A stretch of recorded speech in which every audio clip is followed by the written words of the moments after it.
সবাইকে আসসালামু আলাইকুম। আজকে আমি আলোচনা করব হার্ট অ্যাটাক নিয়ে। তো চলুন শুরুতে জেনে নিই আসলে হার্ট অ্যাটাকটা কি।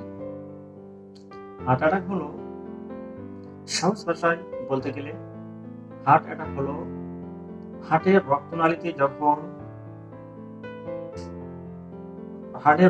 যখন রক্ত পৌঁছাতে বাধাগ্রস্ত হয় তখন তাকে হার্ট অ্যাটাক বলে। সহজ ভাষায় বললাম যে হার্টের রক্তনালীতে যখন রক্ত পৌঁছাতে বাধাগ্রস্ত হয় তখন তাকে হার্ট অ্যাটাক বলে। এখন আমরা জানবো যে হার্ট অ্যাটাকের ফান্ডামেন্টাল সিম্পটমগুলো কি কি, মানে মৌলিক উপসর্গগুলো কি কি, যা দেখে আমরা বুঝবো যে হার্ট অ্যাটাক হয়েছে। চলুন দেরি না করে আমরা শুরু করি। আমরা 1 নম্বর যে পয়েন্ট যেটা দেখে আমরা বুঝবো যে হার্ট অ্যাটাক হয়েছে সেটা হচ্ছে, মেডিকেলের ভাষায় আমরা বলি সেন্ট্রাল চেস্ট পেইন। তার মানে হচ্ছে বুকের মাঝখান বরাবর ব্যথা হওয়া। আবারও বলছি, মেডিকেলের ভাষায় এটাকে বলে সেন্ট্রাল চেস্ট পেইন, যেটাকে বলি বুকের মাঝ, বাংলাতে যেটাকে বলা হয় বুকের মাঝখান বরাবর ব্যথা হওয়া। যদি বুকের বাম পাশে বা ডান পাশে ব্যথা হয় তাহলে সেটা হার্টের ব্যথা না, সেটা হচ্ছে গ্যাস্ট্রিক বা অন্য কোনো ব্যথা হতে পারে। হার্টের ব্যথা বোঝার জন্য একজন কার্ডিওলজিস্ট ডাক্তার এস.কে. সিনহা তিনি বলেন যে হার্টের ব্যথা যদি হয় তাহলে ঠিক বুকের মাঝখান বরাবর ব্যথা করবে এবং তীব্র জটিল আকার ধারণ করবে। আর হার্টের ব্যথা যদি হয় তাহলে সেটা স্থায়ী থাকবে না, আস্তে আস্তে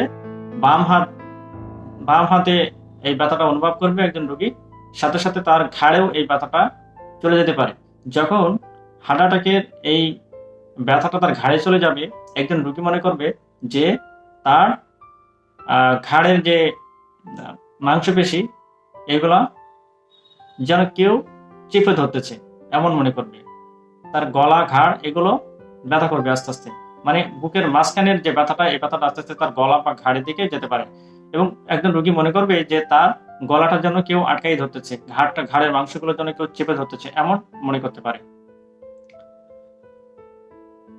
দ্বিতীয় নম্বর যে ফান্ডামেন্টাল সিম্পটম দেখে আমরা বুঝবো যে হার্ট অ্যাটাক হয়েছে সেটা হচ্ছে এক্সেসিভ সোয়েট, মানে অতিরিক্ত ঘাম হওয়া। একজন সাধারণ মানুষও ঘামে, খেলাধুলো, রোদে গেলে, কাজ করলে অনেক কিছু সময় ঘাম হতে পারে, কিন্তু ওই রকমের ঘাম না। একজন রোগী বাড়িতে সুস্থ অবস্থায় আছে, নর্মাল পরিবেশে, হঠাৎ করে ঘাম শুরু হয়েছে, নর্মাল ঘাম না, তীব্র আকারে ঘামা শুরু করবে এবং সাথে সাথে বুকে ব্যথা থাকবে। যদি এমন হয় তাহলে বুঝতে হবে হার্ট অ্যাটাকের সম্ভাবনা আছে। নাম্বার 3, হার্ট অ্যাটাকের রোগী অজ্ঞান হয়ে যেতে পারে। আপনি দেখতেছেন একজন মানুষ বসে বসে লিখতেছে, টেবিলের উপর বসে বসে লিখতেছে, হঠাৎ করে অজ্ঞান হয়ে গেছে। একজন মানুষ দাঁড়িয়ে দাঁড়িয়ে কোনো কাজ করতেছে, হঠাৎ করে অজ্ঞান হয়ে গেছে। এই অজ্ঞান হয়ে গেলে বুঝতে হবে যে হার্ট অ্যাটাক হতে পারে। ঠিক আছে, হার্ট অ্যাটাকের একটা মৌলিক সিমটম হচ্ছে কি, অজ্ঞান হয়ে যাওয়া। হঠাৎ করে অজ্ঞান হয়ে যাবে, যখনই রোগী অজ্ঞান হয়ে যাবে তখন রোগী বুঝতেই পারবে না যে সে কখন অজ্ঞান হচ্ছে, কি হচ্ছে, সে কি করতেছিল, সে এসব বিষয়ে তার কোনো ধারণা থাকবে না, রোগী অজ্ঞান হয়ে গেছে, এটাই। 4 নম্বরে আমরা যেটা বুঝবো সেটা হচ্ছে শ্বাসকষ্ট হবে, সাথে সাথে কাশিও থাকতে পারে। সাধারণত আমরা জানি রেসপিরেটরি সিস্টেম অর্থাৎ শ্বাসতন্ত্রের সমস্যা থাকলে কাশি, শ্বাসকষ্ট এগুলো দেখা দেয়, কিন্তু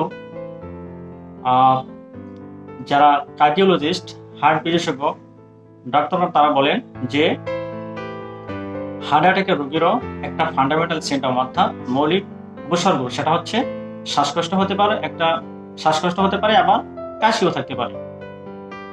নাম্বার 5 হচ্ছে মাথা ব্যথা। একজন হার্ট অ্যাটাকের রোগীর আরো একটা ফান্ডামেন্টাল সিমটম হচ্ছে তার তীব্র মাথা ব্যথা হবে। আমরা জানি মাইগ্রেনের সমস্যার ফলে মাথা ব্যথা হয়, কিন্তু একজন হার্ট অ্যাটাকের রোগীর মাথা ব্যথাটাও একটা ফান্ডামেন্টাল সিমটম। মাথা ব্যথা হলে বুঝতে হবে যে তার হার্ট অ্যাটাক হতে পারে। নাম্বার 6, হার্ট অ্যাটাকের রোগীর আরো একটা ফান্ডামেন্টাল সিমটম হলো পেটে ব্যথা। যদি কোনো রোগীর তীব্র আকারে পেট ব্যথা করে, আবার মানে নর্মাল যাদের গ্যাস্ট্রিকের ব্যথা তাদের এই ব্যথাটা অত তীব্র হবে না, যেটা হার্ট অ্যাটাকের কারণে হয়েছে। হার্ট অ্যাটাকের কারণে যে ব্যথাটা পেটে ব্যথা হবে সেটা অনেক তীব্র আকার ধারণ করবে। আবার অনেক কার্ডিওলজিস্ট তারা বলেন তীব্র পেট ব্যথার পাশাপাশি পেটের মধ্যে জ্বালাও শুরু হতে পারে, যেটা খুবই বিরক্তকর। এমন অবস্থায় আমরা কি করতে পারি? আমি যে 6টা ফান্ডামেন্টাল সিমটম অর্থাৎ মৌলিক নিদর্শনের নামগুলো বললাম, এই 6টা নিদর্শনগুলো যদি আপনি কোনো রোগীর মধ্যে দেখতে পারেন, তাহলে আপনি কি করবেন? আপনার জায়গা থেকে আপনি যেটা করতে পারেন সেটা হচ্ছে আপনি দ্রুত একজন ডক্টরের পরামর্শ নেবেন। একজন ডক্টরকে ডেকে আপনি দ্রুত ওই রোগীকে ডক্টর থেকে পরামর্শ নিয়ে তারপরে সেবাদান করবেন।